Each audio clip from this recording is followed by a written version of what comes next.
Okay, now we're coming up to the top 10. It's hard to say these are actually the top 10, but they are on this list. A super classic album. It's called Genius plus Soul equals Jazz. This is, as it says, Quincy Jones and Ray Charles together. It's a gatefold album, so that's cool. Very, very hip. The songs on here, I've got News for You. Moanin' is great. I'm going to move to the outskirts of town. One Mint Julep. This is really, really Quincy Jones and Ray Charles at the very, very top of their game, doing something that it doesn't sound like they're trying to be commercial or anything. They're just listening to the muse, and they're just putting down some excellent, excellent stuff. This has been a classic ever since it came out. If you like Ray Charles at all, you're going to love this album. Perhaps an odd choice, but I really, really love this album. Do I Ever Cross Your Mind from 1984. This is part of his country. This is his second country album on Columbia in the 80s. It's got some hard country. For example, where's the one about Working Man's Woman? The thing I like about this is it just has a it has a good drama to it. A lot of it is very dramatic. I Was on Georgia Time is a great song. It's a good thing to wrap up the album with talking about his favorite state, Georgia, what I like to think is his favorite state. Woman, Sensuous Woman is on here. Do I Ever Cross Your Mind? All I Want to Do Is Lay Around and Love on You is very kind of almost corny country, but he's having a ball. They Call It Love is my favorite song on here, except for I Was on Georgia Time. They Call It Love is not really that country. It's more like a dark kind of nighttime, slithering kind of cool song. But this whole album is just really, really, really well done. It's got a great feel to it. Looks very Georgian on the back. Looks like the Augusta National. I don't know what it is really. And there's Ray wearing his unique clothing there. Now next is this album. Where is it? This album. Ain't It So? I got 2 copies. This one's still sealed. No one else would probably put this in the top 10. I just like it. I think I like the cover for one thing, but I really, really like Some Enchanted Evening, which is a disco-y version of the song. But as soon as it's good. It's really good. It's really tough, like a lot of his good disco. Second is Blues in the Night, which is just great. It's just big. And then Just Because, which has a super melody. It's just a fantastic melody. He does One of These Days. He does the Dobie Gray. Is that who it is? Drift Away. Does Drift Away, which works. Turn Out the Lights and Love Me Tonight. This is just another album that sounds like it needs to exist. It works from top to bottom, from the first song to the last song. It's just fun. There's nothing poorly chosen about it. Everything sounds great. And it's really orange. 1979, I think. Okay, next is from 1968, I believe. A Portrait of Ray. This is more of his late 60s, a little bit of everything. Different ingredients to make up one big stew. It's got The Sun Died, which is, again, one of his best songs. Probably one of the top 5 songs of his career, maybe. Top 10, maybe. I Won't Leave. By the way, The Sun Died is a very, very melodramatic song. The sun died! Very stark. He does a re-recording of Am I Blue, which he had recorded earlier. Hint. He does Yesterdays, which is not yesterday. I Won't Leave is this really, really snaky kind of loose R&B song, really, really fast. Sweet Young Thing Like You was a single from this, another R&B song. And it ends with 2 of his most famous and or best songs, Understanding, which is not politically correct. It's about understanding between males and females, men and women. As he says, he understands. A lot of it's like half singing and half talking. And he co-wrote it, so he has to take responsibility for it. But he says, I know that if I don't buy my woman a lot of expensive things. She'll go find some guy who does. But she knows that if I find her cheating on me, then I'll go down to the hardware store and buy an axe and chop her head off. He's a sweet guy.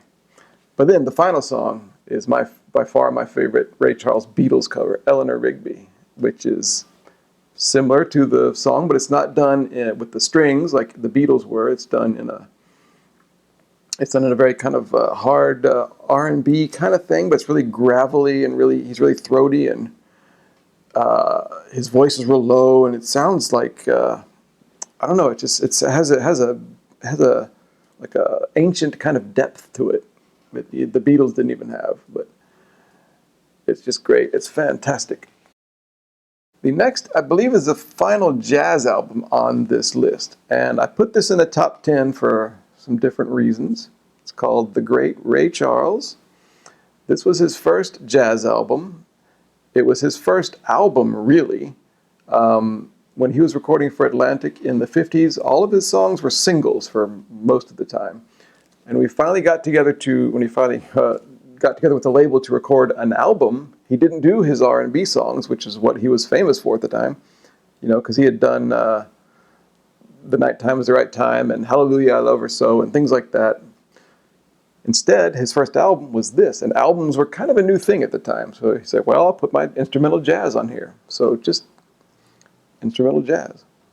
Imagine Michael Jackson releasing an instrumental jazz album after Thriller. You'd think, what? But that's what this is. It's instrumental jazz. It's fantastic. This is the one I put on the most when I want to hear him doing instrumental jazz.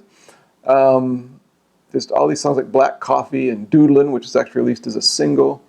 This came out in 1957, I believe. Look how awesome he looks. This album, which shows how wide his musical influences really were. Because sure, R&B, because that's what he kind of invented. And country was in there a little bit because he was a country guy from Georgia and Florida. But then all of a sudden, this came out and must have shocked everybody. But it's amazing. I love this album. I love everything about this album. Just Between Us. 1988. This is the final album on Columbia Records. It came out after From the Pages of My Mind, although there was nothing country about this. I don't know how he got away with it because I think his contract was supposed to be for country music. But this is another kind of, not duets exactly, but it's a lot of guests are on here. For example, the first song was almost my favorite on here, Nothing Like 100 Miles, which I think is it's a James Taylor song. But he does it here with B.B. King. So it's Ray Charles and B.B. King performing Nothing Like 100 Miles. It's fantastic. It's fantastic. Wish I'd Never Loved You at All has Gladys Knight with Ray Charles. No, I don't believe that anymore. Let's call the whole thing off. Stranger in My Hometown. I'll Walk a Little More for You. If That's What You Want is one of the highlights. The big highlight to the album for me is Save the Bones for Henry Jones, which is a collaboration with Ray Charles, Lou Rawls, and then Milt Jackson comes back from the 50s to play his vibraphones here on Save the Bones for Henry Jones, which is a song that sort of mocks a friend called Henry Jones who is a vegetarian. So it's basically Lou Rawls and Ray Charles just in this kind of lyrical battle about, he doesn't eat meat? What? He must eat some meat. What? No, he doesn't. It's really, really interesting. Also, the fact that it's written by someone called Henry Jones. So anyway, this album just has a superb feel to it. It sounds like Ray, after his time recording some country songs, maybe not all of which he could really deeply connect to. He's getting back to exactly what he wants to do. I don't know who chose the songs, but they're very well chosen. They're super well done.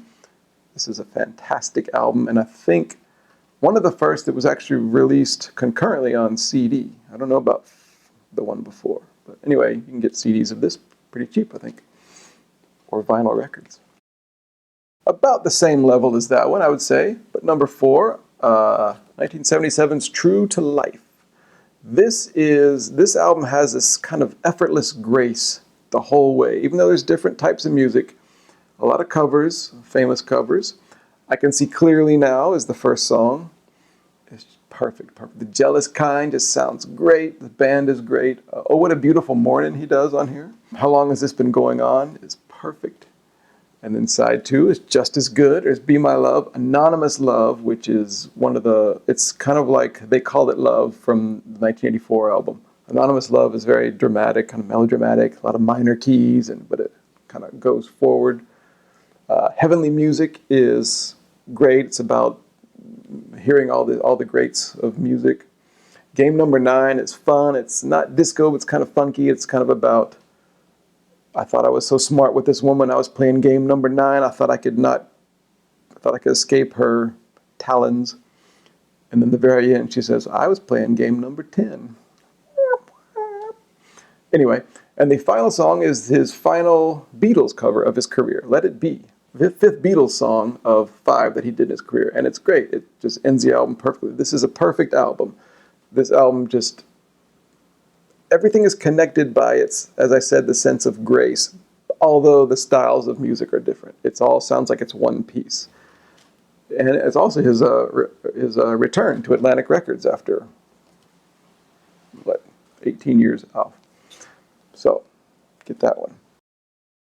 Number 3 is a bit of a cheat. I will admit that. I said no compilations.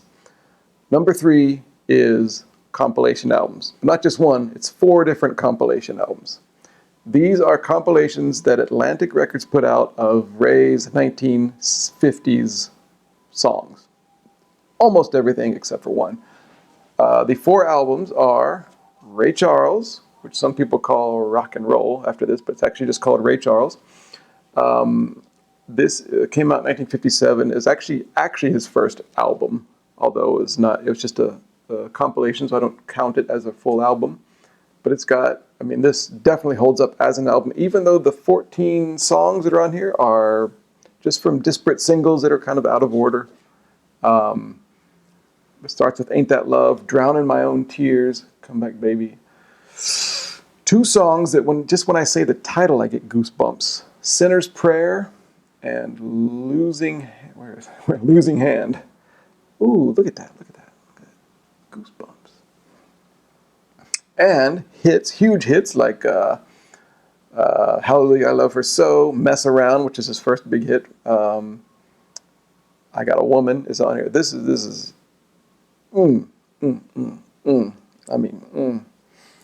It's not a real record. It's not a real album because it wasn't recorded as an album. It's just made up of singles dating from 1952 to 57, maybe, something like that, 53. But you got it's canonical. Unless you want to get a bunch of the old 45s, which I would support that too. But this is great. Okay, anyway, also, while we're in number 3, there was the second such compilation called Yes Indeed, which was the same thing. Now remember that rock and roll was a new thing at the time, and so all the teenagers screaming at rock and roll fans was a new thing, so they put this cover, which I never liked. It doesn't really seem to have anything to do with Ray Charles. So it was re-released in the 60s as this. I like this one better. So they're both the same thing, same songs in the same order, but I'll go with this one. This one has some of the stuff that's not as famous now, but it was just as good. Blackjack is on here. I Want a Little Girl is on Leave My Woman Alone, which is a really, really dramatic, kind of cool song. Yes, Indeed, of course. Get on the Right Track, Baby. That's a good one. Talking About You is one of the big hits on here. Swanee River Rock.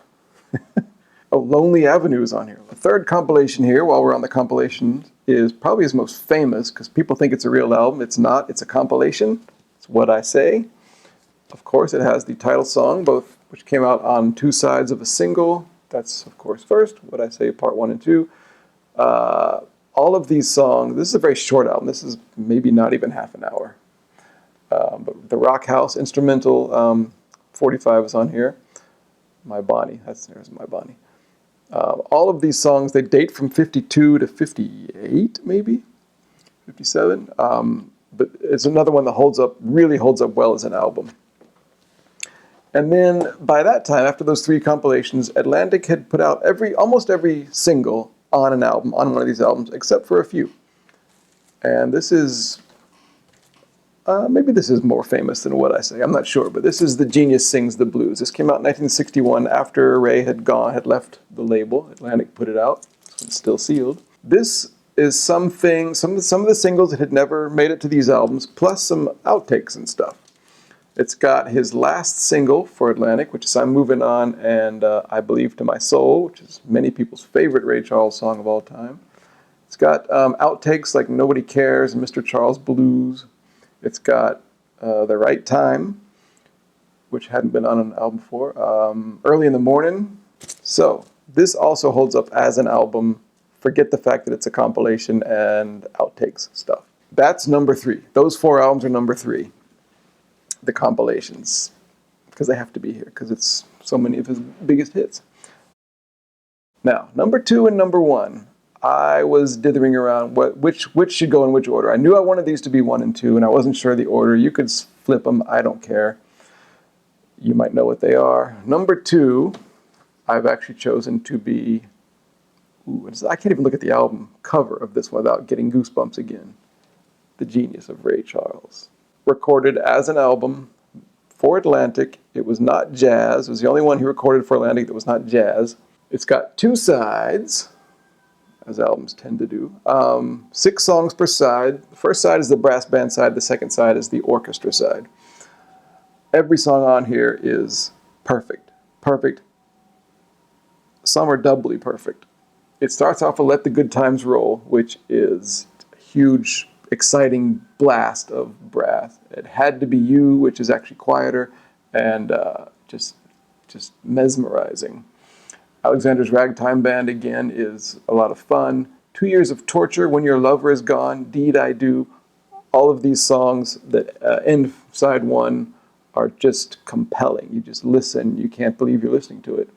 Side 2 is even better. Side 2 is a perfect album side, like no other has ever been. Starts with Just for a Thrill. Again with the goosebumps. And then it just keeps getting better. You Won't Let Me Go. Tell Me You'll Wait for Me. All of these songs are fairly slow. They're ballads, but just it's so accessible, and all of them are so just. Okay. It continues to get better. Don't Let the Sun Catch You Crying. Am I Blue, which he re-recorded in 1968, and then the greatest album closer for this album especially, Come Rain or Come Shine. It just moves along. It's just stark. It just cleans you out listening to it. Perfect album. Could have been number 1 very easily. Probably is your number 1. My number 1 is Crying Time. I love this album. I love everything about this album.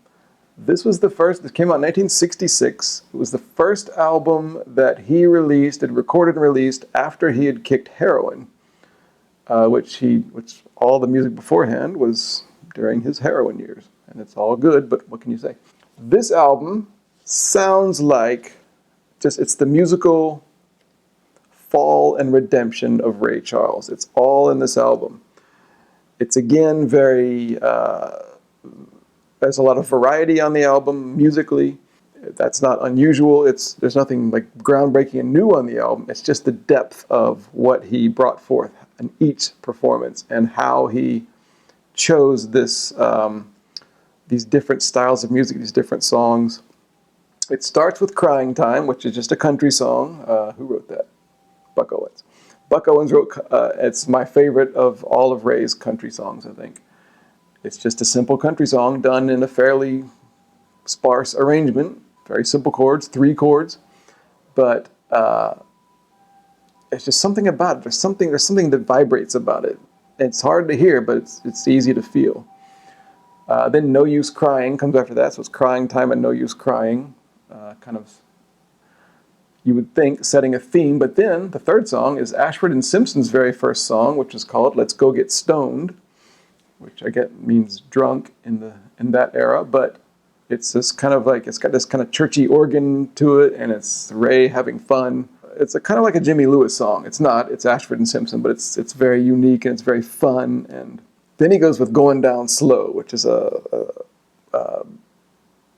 a version of a song he'd recorded in 1950 called "I've Had My Fun," and it's about a guy who, it's sung by a man who is dying, and it's kind of a letter to his mother, who is going to soon be grieving his death.